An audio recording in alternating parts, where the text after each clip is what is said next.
નમસ્કાર. યુનિટ 2 ભારતીય કરાર ધારો 1872 ના સામાન્ય કરારોની ચર્ચા આપણી શરૂ હતી. આજના સેશનમાં મિત્રો આપણે ચર્ચા કરશું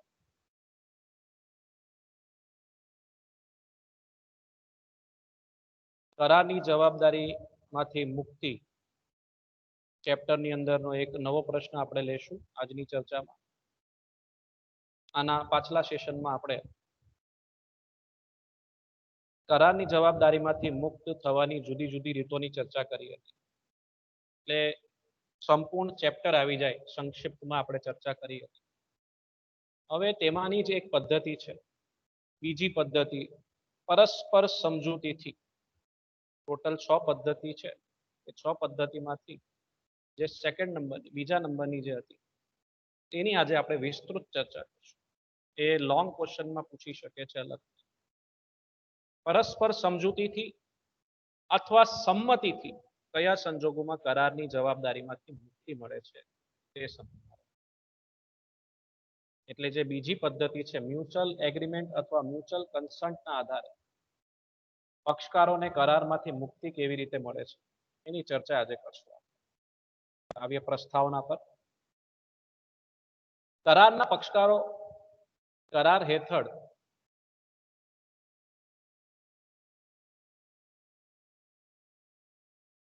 કરારના પક્ષકારો કરાર હેઠળ પોતાની જવાબદારીમાંથી અનેક રીતે મુક્ત થઈ શકે. આ અંગેની સૌથી સામાન્ય રીત એ છે કે પક્ષકારો કરાર હેઠળ પોતાના વચનનું યોગ્ય સમયે અને યોગ્ય સ્થળે પાલન અને એ રીતે પોતાની જવાબદારી પૂરી કરે. પરંતુ તે ઉપરાંત પણ કેટલીક રીતો દ્વારા કરારમાંથી મુક્તિ મળી શકે છે. મિત્રો, કરારમાંથી મુક્તિ મેળવવાની, કરારની જવાબદારીમાંથી મુક્તિ મેળવવાની ઘણી બધી રીતો છે.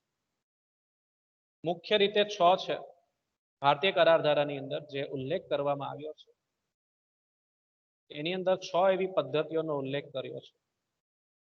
એ 6 માંથી કોઈ પણ એક રીતે કરાર પાલન કરીને કરારની જવાબદારીમાંથી મુક્તિ મેળવી શકે છે. પણ ખાસ ધ્યાન રાખવાનું છે, કાળજી રાખવાની છે કે પોતાનું વચનનું યોગ્ય સમયે અને યોગ્ય સ્થળે પાલન કરવું જોઈએ.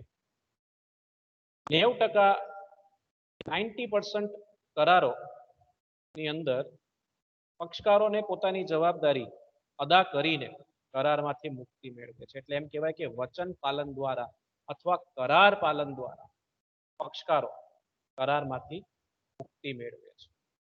એ સિવાય પણ અન્ય ઘણી બધી રીતો છે જેના આધારે આપણે પક્ષકાર તરીકે પોતાની કરારની જવાબદારીમાંથી મુક્ત થઈ શકીએ છીએ.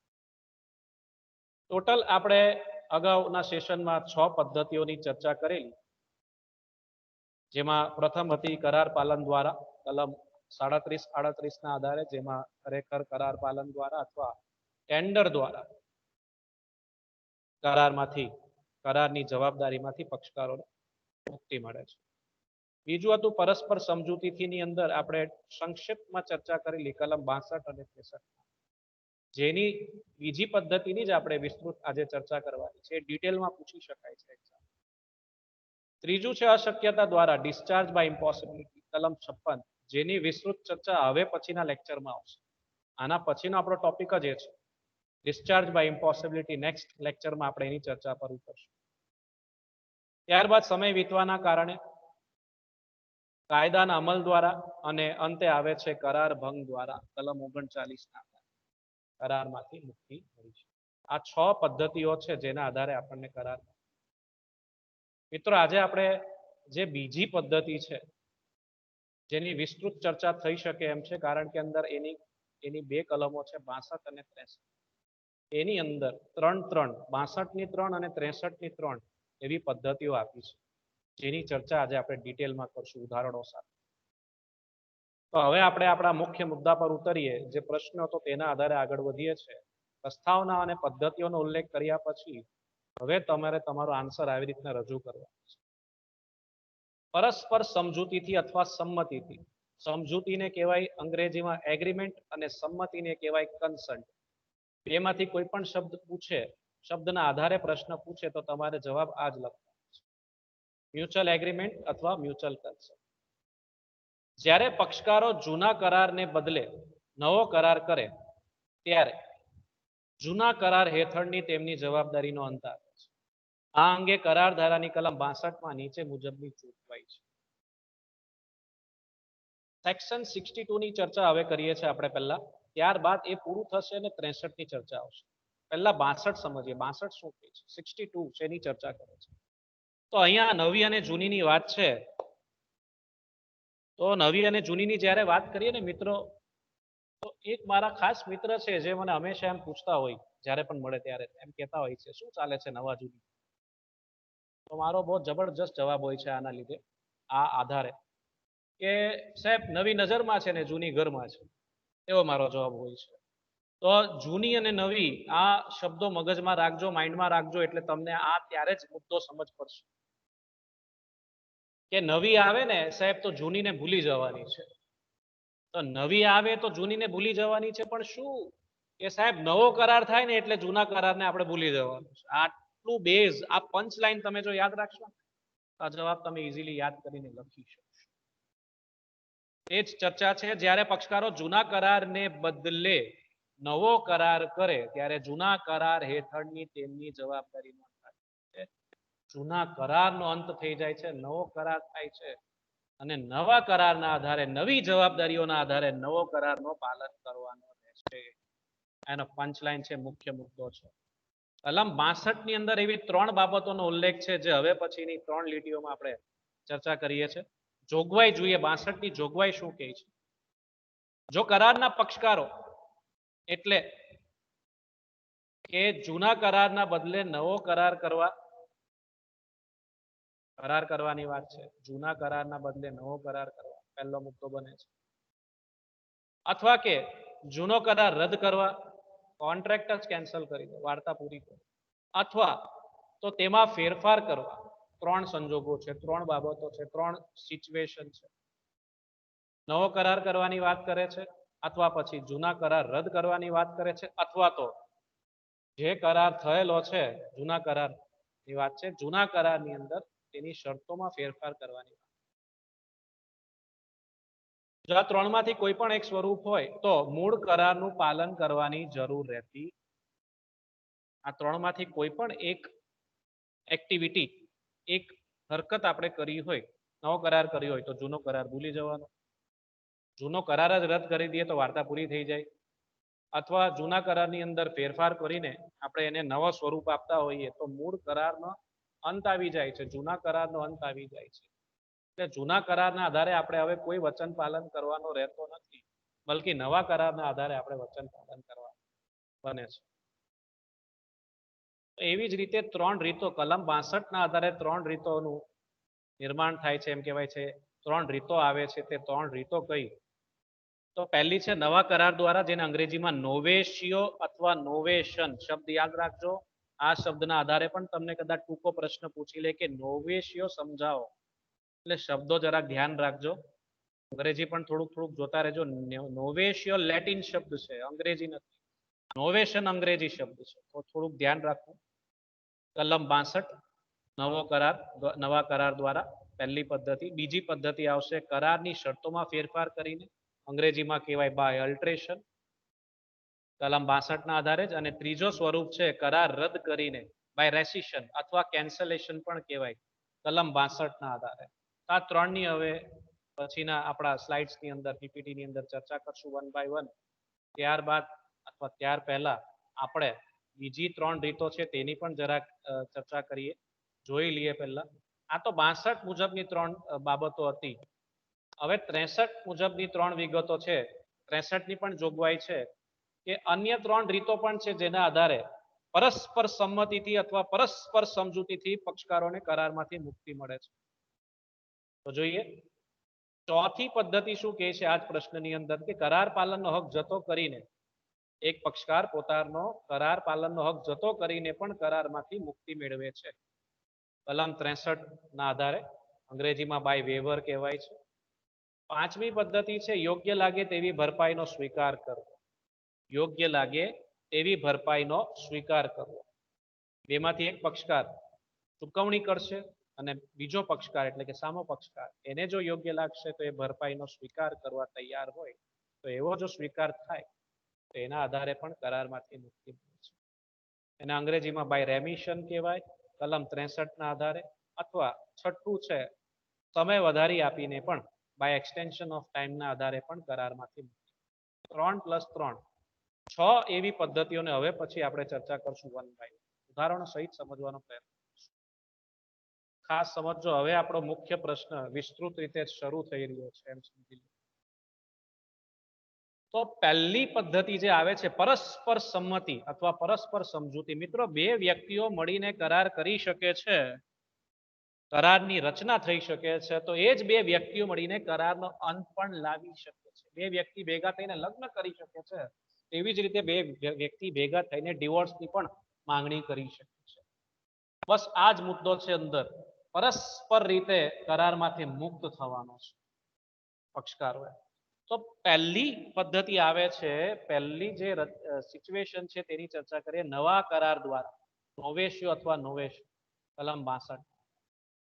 જ્યારે કરારમાં મહત્વશીલ ફેરફાર કરવામાં આવે, મહત્વશીલ ફેરફાર કરવામાં આવે જે કરારના મૂળમાં જ જતા હોય તો તેના કારણે નવો કરાર અમલમાં આવેલો ગણાય. એ નવો કરાર જે કરવામાં આવે છે એ જૂના કરારને અસર કરતો હોય છે.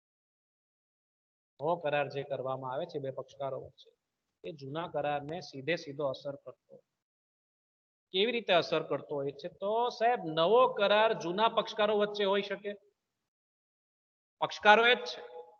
માની લો એ અને બી, અ અને બ પક્ષકારો એ જ છે, પણ કરાર નવો કરવામાં આવે, કરારની શરતો નવી હોય એવું બની શકે. એવું જ્યારે નવો કરાર કરવામાં આવે, ભલે પક્ષકારો જૂના છે પણ શરતો નવી આવી ગઈ, કરાર નવો થઈ ગયો, તો જૂના કરારનો અંત થઈ જાય છે. જૂના કરારમાંથી એ પક્ષકારોને છુટકારો મળે છે, મુક્તિ મળે છે. એવી જ રીતે ઉલટું હોઈ શકે, તેમાં નવા પક્ષકારો પણ દાખલ થઈ શકે છે. એમાં જો કોઈક નવા પક્ષકારને દાખલ કરવો અ અને બ છે તો સાથે સાથે ક ને સામેલ કરવું હોય તો થઈ શકે છે. 3 પક્ષકારો થઈ જાય કરારની અંદર, એવું પણ બની શકે. અથવા અ અને બ છે તો અ અને બ માંથી અ બહાર નીકળી જાય અને બ અને ક વચ્ચે કરાર થઈ જાય, એવું પણ થઈ શકે છે. એક ને મુક્તિ મળી જાય, એક પક્ષકારને મુક્તિ મળે અને નવો પક્ષકાર અંદર આવી જાય, એવી રીતના પણ આયોજન થઈ શકે છે, નવો કરાર બની શકે. જેનું ઉદાહરણ આપણે અગાઉ જોઈ ગયા છે, ફરી પાછો એકવાર રિપીટ કરીએ છીએ. અ એ ₹50,000 બ ને ચૂકવવાના છે, એટલે અ દેવાદાર છે, બ લેણદાર છે. હવે અ, બ અને ક વચ્ચે એવો કરાર થાય છે, જો નવો પક્ષકાર આવી ગયો છે. અ, બ અને ક વચ્ચે એવો કરાર થાય છે કે હવે પછી અ નું દેવું ક ચૂકવશે. એટલે જે દેવાદાર હતા અ નામના વ્યક્તિ, એની જગ્યાએ હવે દેવું કોણ ચૂકવવા તૈયાર થાય છે? ક ચૂકવવા તૈયાર થાય છે. એટલે થશે શું? જે જૂનો કરાર હતો અ અને બ વચ્ચે, એનો અંત આવે છે અને હવે બ અને ક વચ્ચેનો દેવાનો નવો કરાર, એની રચના થાય છે. એટલે જો પક્ષકારો બદલાઈ ગયા, કરારની શરતો એ જ છે, ચૂકવવાના 50,000 જ છે, એમાં કોઈ ફેરફાર નથી, પણ પક્ષકારો બદલાઈ ગયા છે, એના આધારે નવો કરાર થઈ ગયો. પક્ષકારો તો કંઈક નવું થયું છે ને આ સાહેબ, પક્ષકારો બદલાયા છે. અ અને બ ની જગ્યાએ હવે બ અને ક આવી ગયા છે, એટલે કે અ એ જે દેવું ચૂકવવાનું હતું એની જગ્યાએ હવે ક દેવું ચૂકવશે. પણ આ સમજૂતી કરતા પહેલા 3 પક્ષકારો સંમત થવા જોઈએ. એનો મેઇન મુદ્દો આ છે, મુખ્ય મુદ્દો આ છે. 3 પક્ષકાર સંમત હોવા જોઈએ, એકને પણ વિરોધ હોવો જોઈએ નહીં. એકને પણ જો વિરોધ હશે તો નવો કરાર માન્ય થશે નહીં અને જૂનો કરાર ચાલુ રહેશે. અ, બ ને 50,000 જૂના કરારના આધારે ચૂકવવા જ પડશે. હવે આની અંદર જ અગત્યના મુદ્દાઓ છે નવા કરાર વિશે, ખાસ કરીને નોંધમાં પૂછી લઈ અથવા ટૂંકા પ્રશ્નમાં પૂછી લઈ, નવો કરાર એટલે શું અથવા નોવેશ્યો એટલે શું. એટલે મેં જરાક એને વિસ્તૃત રીતે પીપીટી અંદર એને સમાવેશ કર્યો છે, એટલે જરાક આની આપણે ડિટેલ લેશું વધારે. નવા કરાર વિશે બીજી કેટલીક મુખ્ય બાબતો છે, મુખ્ય મુદ્દાઓ છે અથવા શરતો છે, એની જરાક ચર્ચા કરીએ આપણે. પહેલી શરત શું છે નવો કરાર કરતી વખતે કઈ બાબતોનું ધ્યાન રાખવાનું? એકવાર નવો કરાર થાય એટલે જૂના કરાર હેઠળની જવાબદારીઓનો સંપૂર્ણપણે અંત આવી જાય છે અને જૂના કરાર હેઠળ કોઈ દાવો લાવી શકાતો નથી. મેં કીધું તેમ નવી આવે એટલે જૂનીને ભૂલી જવાની છે. નવો કરાર થાય મિત્રો એટલે જૂના કરારમાંથી પક્ષકારોને સંપૂર્ણપણે પોતાની જવાબદારીમાંથી મુક્તિ મળે છે. જૂના કરાર હેઠળની તમામ જવાબદારીઓમાંથી મુક્તિ મળે છે અને જૂના કરાર હેઠળ કોઈ દાવો કરી શકાશે નહીં. હવે પછી જો નવો કરાર થઈ જાય તો નવો કરાર જે થાય છે હવે નવા કરારના આધારે નવા પક્ષકારો હોય અથવા નવી શરતો હોય તેના આધારે કરાર પાલન કરવાનું છે. આની કાળજી રાખવાની છે. બીજી શરત જોઈએ.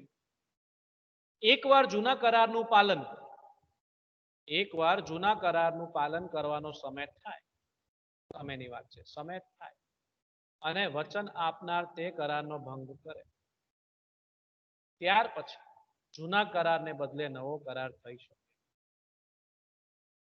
એકવાર જૂના કરારનું પાલન કરવાનો સમય થાય અને વચન આપનાર તે કરારનો ભંગ કરે ત્યાર પછી જૂના કરારને બદલે નવો કરાર થઈ શકે.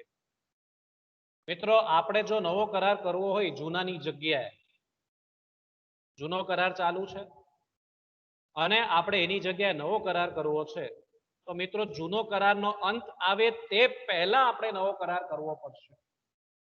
માની લો કે 15મી સપ્ટેમ્બરે કરારનો અંત આવવાનો છે. 15મી સપ્ટેમ્બર સુધી તમારે કરાર પાલન કરવાનું હોય તો 15મી સપ્ટેમ્બર પહેલા આપણે નવો કરાર કરવો હોય તો થઈ શકે છે. બધા પક્ષકારોની સંમતિની જરૂર છે. 15 સપ્ટેમ્બરની તારીખ પાકી જાય એ તારીખે અથવા ત્યારબાદ આપણે નવો કરાર કરી શકીએ. કેમ? સમય સમાપ્ત. એટલે જૂનો કરારનો જે અંત આવી જાય તે પહેલા આપણે નવો કરાર કરી શકીએ છીએ. એનો અંત આવી જાય ત્યારબાદ આપણે નવો કરાર કરવા જઈએ તો સાહેબ એ માન્ય ગણાશે નહીં. જૂના કરાર હેઠળની આપણી જવાબદારી ચાલુ જ રહેશે. એ નવો કરાર જ ગણાશે પણ જૂના કરારમાંથી આપણને મુક્તિ મળશે નહીં. જૂના કરારમાંથી જો મુક્તિ મેળવવી હોય નવો કરાર કરીને તો એ સમય સીમાની અંદર થઈ જવો જોઈએ. ત્રીજા મુદ્દા પર આવીએ. નવો કરાર કાયદા મુજબ જેનો અમલ થઈ શકે એવો હોવો જોઈએ. એટલે નવો કરાર જે આપણે કરીએ છીએ તે કાયદેસર હોવો જોઈએ અને કાયદા મુજબ થવો જોઈએ. કાયદાની કાળજી રાખવાની છે, નિયમોની કાળજી રાખવાની છે, દરેક જોગવાઈઓનું પાલન કરવાનું. કોઈ પણ જોગવાઈ મિસ થવી જોઈએ નહીં, કોઈ પણ નિયમનો ભંગ થવો જોઈએ નહીં. દાખલા તરીકે કરાર કરવામાં આવે તો કરારની નોંધણી કરાવવાની હોય છે. કરારના આવશ્યક તત્વોમાં આપણે ભણી ગયા છે. છેલ્લો મુદ્દો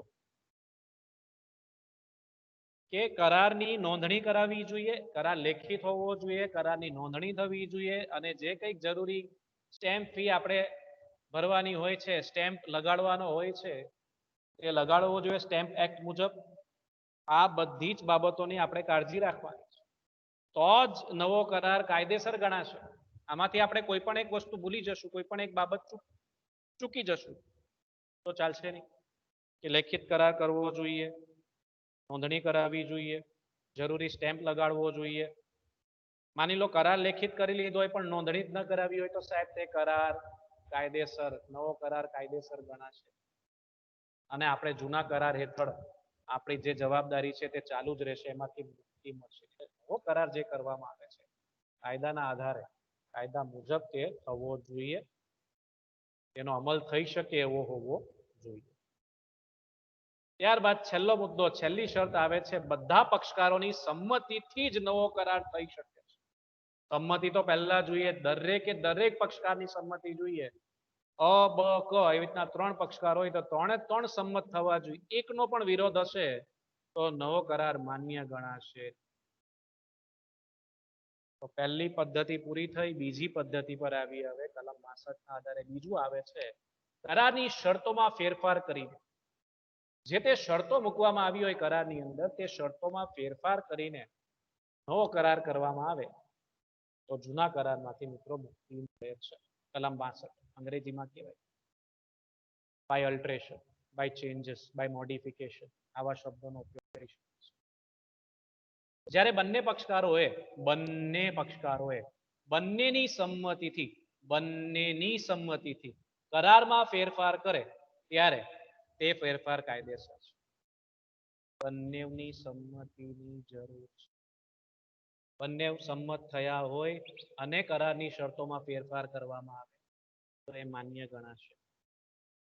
બંનેમાંથી એકની પણ સંમતિ મેળવ્યા વગર જો ફેરફાર કરશું તો એ માન્ય ગણાશે. એટલે બંનેની સંમતિની ખૂબ જરૂર છે. તેના પરિણામે હવે જૂના કરારનું પાલન કરવાનું જરૂરી નથી, પરંતુ ફેરફાર સાથેના કરારનું પાલન કરવું પડે.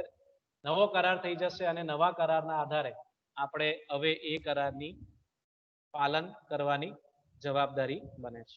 આમ બંને પક્ષની સંમતિથી કરારમાં ફેરફાર કરેલા ના કારણે જૂના કરારના પાલનમાંથી મુક્તિ મળે છે.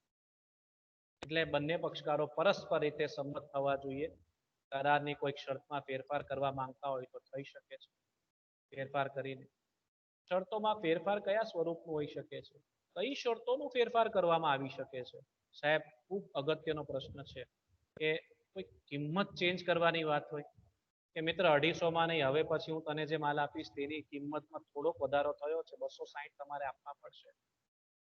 જો તમને મંજૂર હોય તો મને નુકસાન સહન ન કરવું પડશે.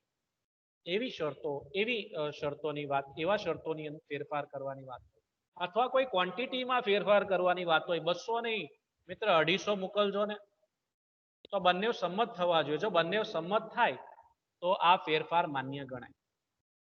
આ બાબતની કાળજી રાખવાની છે. કરારનો કોઈ એક પક્ષકાર બીજા પક્ષકારની સંમતિ વગર ફેરફાર કરે તો તે સામા પક્ષને બંધન કરતા નથી. એટલે એક પક્ષકાર પોતાની મનમાની કરે, પોતાના આધારે કરારની શરતોમાં ફેરફાર કરે તો એ માન્ય ગણાય. બંનેની સંમતિ લીધા બાદ જ કરવાનું છે. એટલે આવા ફેરફારના કારણે સામો પક્ષકાર કરાર પાલનની પોતાની જવાબદારીમાંથી મુક્ત થઈ જાય છે. એક પક્ષકાર બીજા પક્ષકારને પૂછ્યા વગર કરારની શરતોમાં ફેરફાર કરે તો સામો પક્ષકારની જવાબદારીમાંથી મુક્ત થઈ જાય છે. પૂછ્યા વગર તમારે કોઈ શરતોમાં ફેરફાર કરવાનો નથી. જો એવું કરશો તો સામો પક્ષકાર પોતાની જવાબદારીમાંથી મુક્ત થઈ જાય છે અને તમને જો કંઈક નુકસાન સહન કરવાનું આવે તો તમે તે પોતે જવાબદાર ગણાશો એ પરિસ્થિતિની અંદર. શરત એટલી જ છે કે આવો ફેરફાર મહત્વનો ફેરફાર હોવો જોઈએ. મહત્વનો ફેરફાર એટલે શું? મેં તમને કીધું તેમ કોઈ કિંમતમાં ફેરફાર કરવાની વાત હોય, કોઈ જથ્થામાં ફેરફાર કરવાની વાત હોય, કોઈ ક્વોલિટી અથવા બ્રાન્ડ નેમ વાળી વસ્તુ માંગવામાં આવી જાય કે પહેલા લાલ કિલ્લા બાસમતી રાઈસનો ઓર્ડર આપ્યો હોય તેની જગ્યાએ હવે કદાચ એવું બને કે અન્ય કોઈ કંપની ના બાસમતી રાઈસની ડિમાન્ડ કરવામાં આવી જાય. લાલ કિલ્લાની જગ્યાએ કોઈ બીજા કંપનીના બ્રાન્ડ નેમના બાસમતી રાઈસની ડિમાન્ડ થઈ શકે. તો આ મહત્વના ફેરફારોની વાતો થઈ શકે છે. ત્રીજી પદ્ધતિ પર આવીએ. કરાર રદ કરીને બાય કેન્સલેશન, અંગ્રેજીમાં કહેવાય બાય રેસિશન, કલમ 62 ના આધારે ચર્ચા કરીએ. જ્યારે કરારના બંને પક્ષકારો પરસ્પર સંમત થઈને કરાર હેઠળની જવાબદારીનો અંત લાવવા કબૂલ થાય ત્યારે જૂના કરારનો અંત આવે છે. બે પક્ષકારો ભેગા થઈને પરસ્પર રીતે કરાર કરે છે તો એ જ બે પક્ષકારો પરસ્પર સંમત થઈને એ કરારની જવાબદારીનો અંત લાવી શકે છે, બંને તૈયાર હોય તો. બે પક્ષકારો એકબીજાને જે વચનોની આપલે કરી હોય તે બંને જ એમ કબૂલ કરે કે આપણે હવે આ વચનોને પાલન કરવાની જરૂર નથી, બંને સંમત થવા જોઈએ, તો એ કરારનો અંત આવી જશે. પરસ્પર રીતે બંને સંમત થવા જોઈએ. હવે જૂના કરાર હેઠળની જવાબદારી પૂરી કરવાની જરૂર રહેતી નથી. એ કરારનો અંત આવી ગયો. બંને પક્ષકારો પોતાની જવાબદારીમાંથી મુક્ત થઈ જાય છે.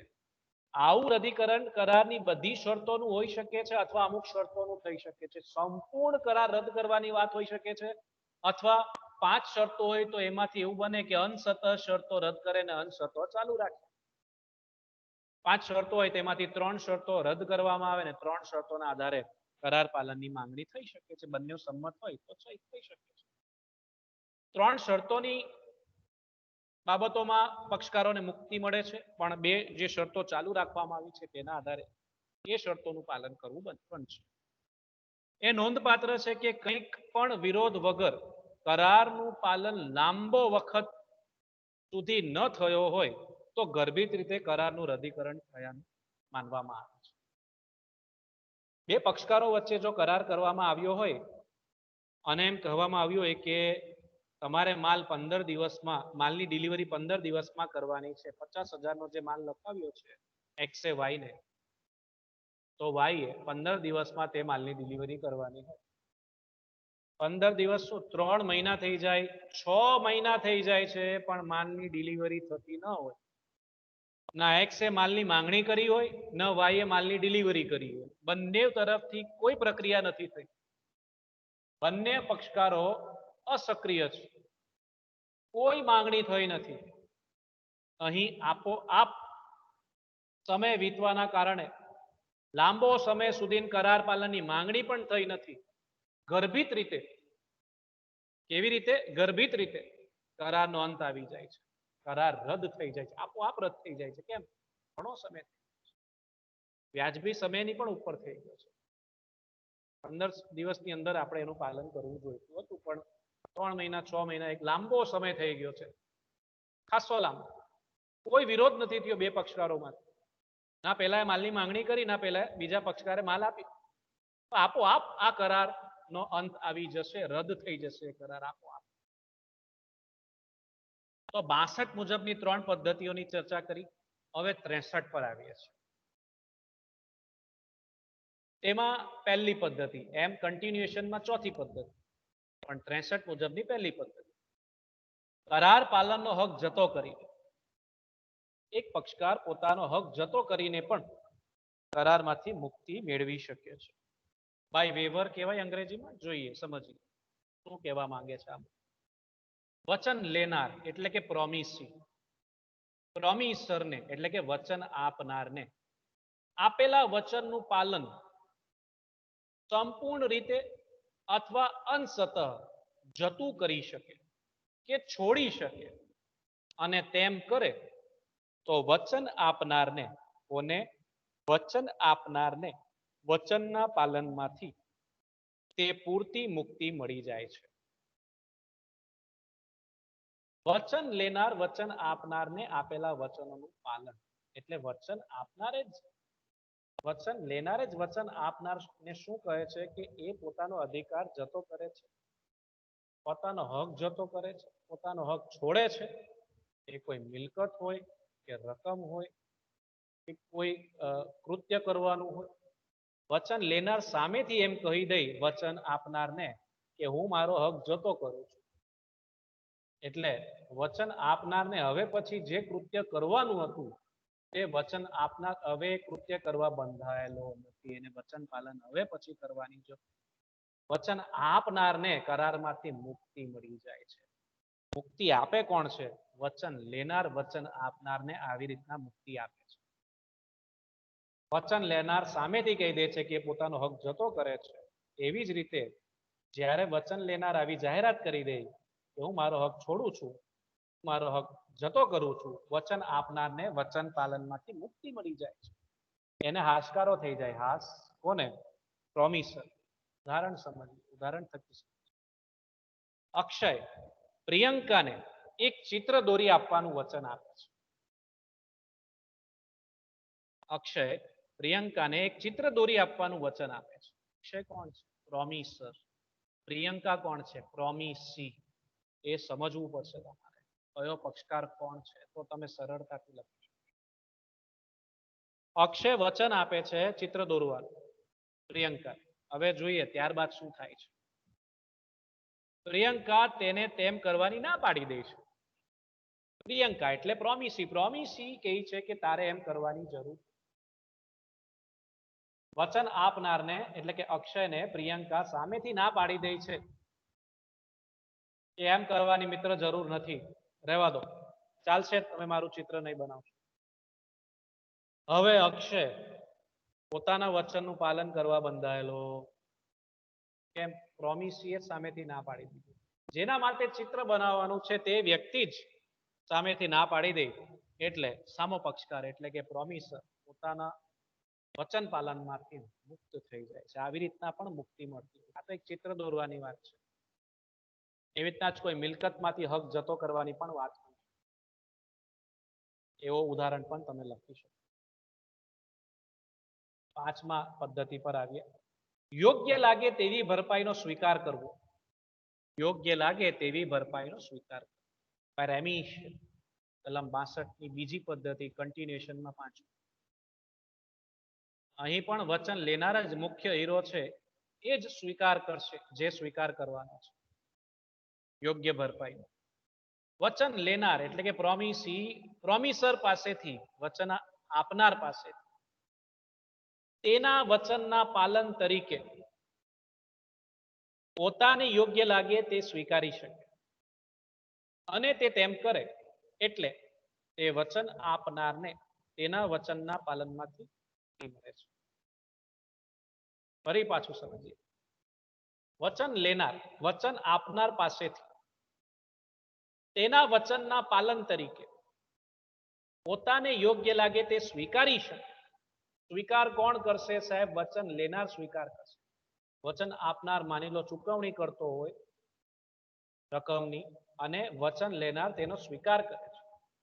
હવે જે સ્વીકાર કરવામાં આવે છે તે કદાચ એવું બને કે પૂરેપૂરી રકમની સ્વીકાર થયો હોય અથવા અંશતઃ થયો. પણ જે અંશતઃ થયો હોય વચન લેનારને કદાચ એ રકમ યોગ્ય લાગે તો સ્વીકારી શકે છે. એને સંતોષ હોવો જોઈએ કે મને જે રકમ મળી છે ચાલશે. સંતોષ હોવો જોઈએ. અને તે તેમ કરે એટલે તે વચન આપનારને તેના વચનમાં કરારમાંથી મુક્તિ મળે છે.